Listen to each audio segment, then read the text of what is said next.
Olá, olá, bom dia, garotada do sexto ano, Escola Mestre Jesus, é o professor Newton de História, certo? E hoje vamos dar prosseguimento ao nosso conteúdo, tá? Galera, lembrando que, deixa eu voltar aqui o slide, lembrando que nós estamos em dia com os nossos conteúdos, tá? Semana passada foi a semana que vocês fizeram a avaliação, né? Receberam lá a terceira avaliação de vocês. E eu havia conversado com vocês dizendo isso, né? Que nós estávamos em dia com o nosso conteúdo, graças a Deus. Hoje nós começamos o módulo 4, tá? Módulo 4, capítulo 13, feudalismo. Na aula de hoje a gente vai conversar, vamos utilizar aí a página 2 até, vamos da página 2 até a página 4, certo? Então, lá no capítulo 13, a gente vai começar a falar sobre feudalismo, né? Então, a gente vai estudar esse sistema que predomina aí durante um período que nós chamamos de Idade Média, tá? É um período que começa com a queda do Império Romano do Ocidente e vai durar aí praticamente 1000 anos.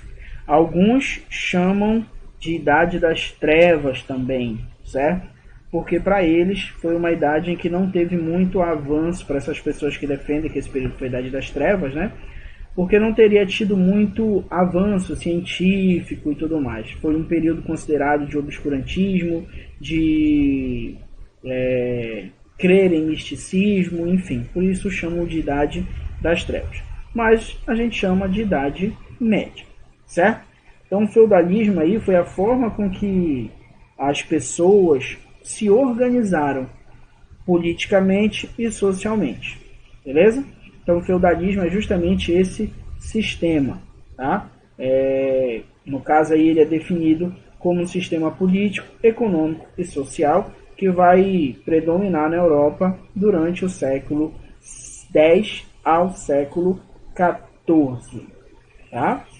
Entre as principais características do feudalismo, a gente tem a produção agrícola, então a economia. Lembra que quando a gente falou de Roma, eles praticavam um comércio, né? Lembra que quando aconteceu a crise do Império Romano, as pessoas começaram a deixar as cidades e ir para o meio rural, para se aliar a pessoas que tinham terras para tentar produzir seu próprio alimento, né? Então, como estavam muito violentos os reinos e tudo mais, as pessoas estavam vindo para o campo. No campo, eles produziam o alimento para a própria sobrevivência. A gente costuma dizer, né, que esses feudos eles eram autossuficientes, então eles praticamente não comercializavam. Preste atenção que eu falei praticamente. Eu não estou dizendo que o comércio ele acabou nesse período, que não tinha comércio. Estou dizendo que o comércio enfraqueceu muito. Existia, mas de forma muito reduzida, certo? Outra característica é a vida rural, a diminuição das atividades comerciais, que eu acabei de falar, e a descentralização política, ou seja, o poder não estava concentrado nas mãos de um rei, nas mãos de um imperador. Ah, tio, mas não tinha o rei, não tinha o imperador? Sim, nesse período tinham os reis e tinham os imperadores. Imperadores não, os reis, né? Só que o poder do rei, gente, era mais simbólico. E a gente vai entender daqui a pouco por que eu estou dizendo para vocês que o poder era mais simbólico. A sociedade era estamental. O que é uma sociedade estamental? É uma sociedade que ela é dividida em grupos sociais. E praticamente não existe mobilidade, ou seja, a pessoa que pertence a um grupo, ela não pode passar a pertencer a outro grupo. E o que é que faz aquela pessoa pertencer a um grupo nessa sociedade? É o nascimento. Se a pessoa é filha de um nobre, ela vai ser da nobreza.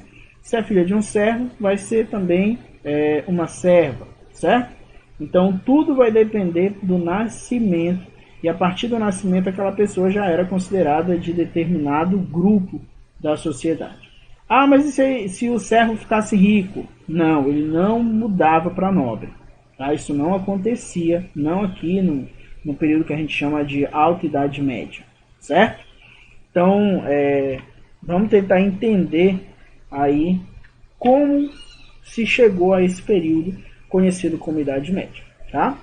Gente, nos últimos capítulos que a gente estudou, a gente viu as invasões dos povos germânicos, né? Vimos o reino carolígio, lembra disso? O Império Carolígio, né?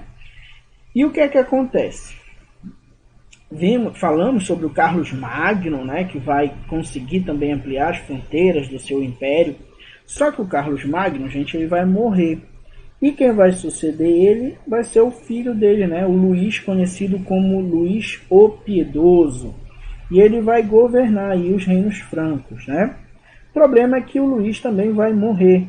E depois da morte dele, ele tinha 3 filhos, né?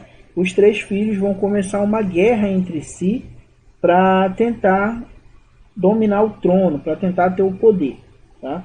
Isso só vai ser resolvido, esse conflito. Eu falo dos 3 irmãos, você não vai imaginar os 3 irmãos tentando se matar, só os 3, tá? Cada um tinha o seu grupo lá da sociedade, virou uma guerra civil entre esses 3 irmãos, tá? E para resolver essa situação, foi criado um tratado, né, que a gente chamou, vocês já estudaram comigo, o Tratado de Verdun. Esse tratado aí, gente, vai dividir o império em 3 partes. No caso, vai dividir o império do Carlos Magno por os seus 3 netos. O Lotário, o Luís, no caso, né? O Lotário, Luís o Germânico e Carlos. Certo? No caso, engraçado, o Carlos era Carlos o Calvo. Então era Lotário, Luís o Germânico e Carlos o Calvo. Esses aí vão passar a ter o comando aí do império, só que dessa vez fragmentado. Como o poder agora do que era um império, vou desenhar aqui para vocês entenderem. Ó, imagina que tudo isso aqui era o império. Imagina, tá? E aí os netos do Carlos Magno decidiram brigar e o império foi dividido. Vou fazer uma divisão qualquer aqui, tá, gente? O império acabou sendo dividido. Então, uma parte desse território aqui ficou para o Lotário. Então, ele vai ser o rei aqui. Outra parte vai ficar para o Luís, o Germânico. Vou fazer um G, tá? E a outra parte vai ficar com Carlos, o Calvo. Então, cada um... Então, o que antes era apenas o império foi dividido em 3 partes. Então, o que antes tinha um poder centralizado, porque era um que governava tudo, agora tá o poder descentralizado, ó, centralizado, gente, tá aqui, ó, isso aqui tá centralizado, tá vendo? Descentralizado é porque estaria espalhado, tá? Digamos assim, para que vocês possam entender. Então, quando eu falo que o poder aqui estava descentralizado, significa que o poder está dividido, não está centralizado, ele está dividido entre esses netos do Carlos Magno aqui, certo? Como o poder ficou descentralizado, né, os senhores de terras que estavam vivendo em várias partes desse território que era do antigo império, né, que eles que constituíam a nobreza, lembra lá dos condados, dos marcos, os marqueses, lembra que viraram que no caso o imperador cedia território a eles e com isso o título de nobreza? Pois é, então esses donos de terra, que eram os nobres aí, eles vão assumir o poder político nos territórios depois dessa fragmentação. Ou seja, o camarada da nobreza que tinha esse feudo bem aqui, ele passa a assumir poderes sobre esse feudo. Por isso que a gente vai dizer que o poder do rei aqui era simbólico, tá? Lembrando que essa propriedade de terra a gente vai passar a chamar de feudo. E quem vive, quem trabalha a terra, né, no caso aí, quem trabalha são os servos, né? Quem comanda a gente vai chamar de senhor feudal, porque é o senhor do feudo, comanda o feudo, certo? Então, olha só, a Idade Média aí, esse período, ele vai ser marcado por guerras e várias invasões. Por causa disso, né, em meio a esse grande problema que eram as invasões, que eram provocadas por povos estrangeiros, os reis vão acabar tendo dificuldade de proteger o território. E aí o que é que eles vão fazer? Eles vão delegar, eles vão dar a responsabilidade de proteger parte dos territórios, de administrar as terras mais afastadas da capital, né, para aqueles homens que fossem de sua confiança. Essas terras foram chamadas de feudos, e elas eram administradas pelos senhores, como eu disse, feudais. Os senhores feudais, gente, eles tinham um exército próprio, eles cobravam impostos da população que vivia lá no feudo.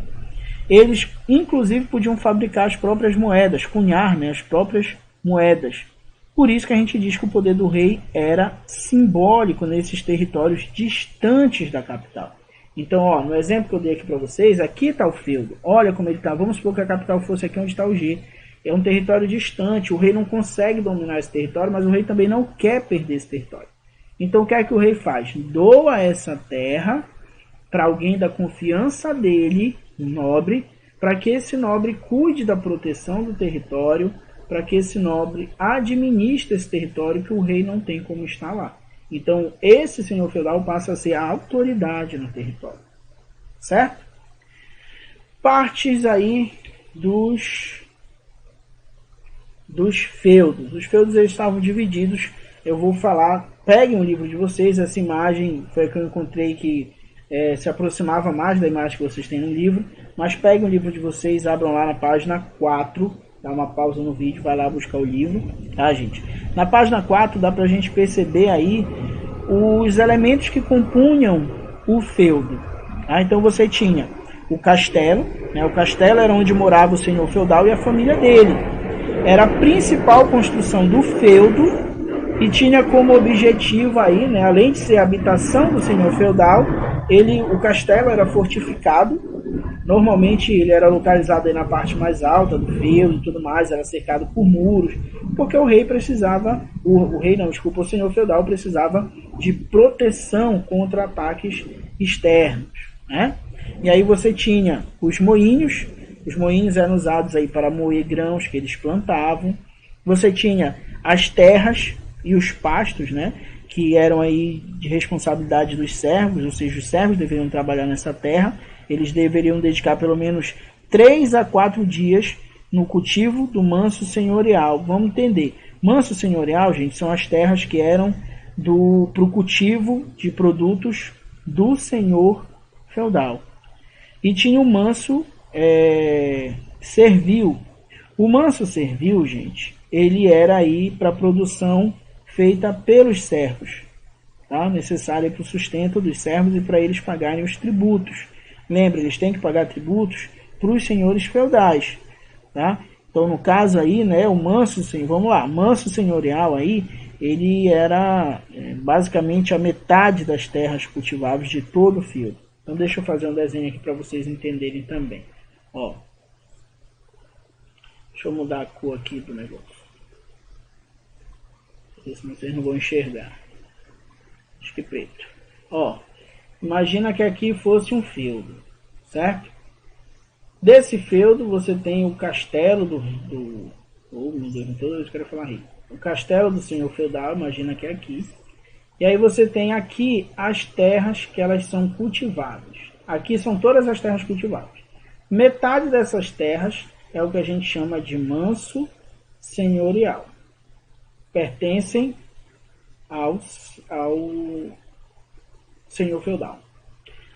A outra parte já é o manso servil. Vou botar esse manso servil. Então o que acontecia? Os servos, tá, utilizavam o manso servil para produzir alimentos que eles pudessem utilizar para sua sobrevivência e pagar impostos ao senhor feudal.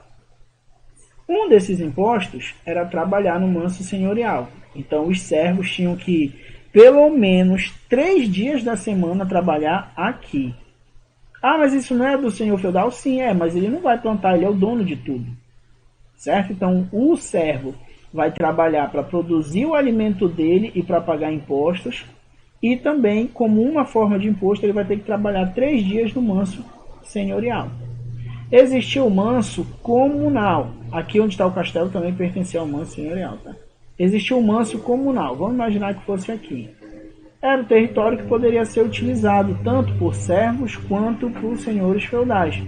Só que é o seguinte, geralmente eram territórios de floresta e tudo mais. A caça era proibida aos servos nessas áreas, tá? Mas eles podiam pegar lenha, água e algumas outras coisas que eles precisassem, coletar raízes e por aí vai. Tá? Tudo que era produzido no manso senhorial aí deveria ser repassado ao senhor feudal, certo? E já no manso servil, como eu disse ainda há pouco, parte era para o consumo deles e a outra parte era para pagar tributos que o senhor feudal exigia. No manso comunal, né, nós tínhamos aí essa propriedade poderia ser utilizada tanto pelo senhor feudal ou pelos servos. Tá? Na maioria das vezes o manso comunal correspondia aí a bosques, né, pastos, certo? Os servos moravam em uma aldeia dentro da propriedade feudal, onde também se localizava a capela, que está aí na imagem de vocês. Havia oficinas também para a produção de tecido e artigos de madeira, certo? Queridos, as terras que pertenciam aí ao senhor feudal, né, os feudos, nem sempre eram suficientes para produzir tudo que a população que vivia ali precisava. Então, acabava ocorrendo disputa entre senhores feudais que queriam tomar, né, as terras de outros senhores feudais. Inclusive disputas de reino contra reino também. Então, os conflitos, as guerras entre feudos e reinos era muito comum naquele período, certo? Queridos, por hoje era isso que nós tínhamos para conversar. Fica hoje para vocês o exercício da página 3 e 5. Respondam qualquer dúvida, perguntem, fiquem com Deus e até uma próxima aula.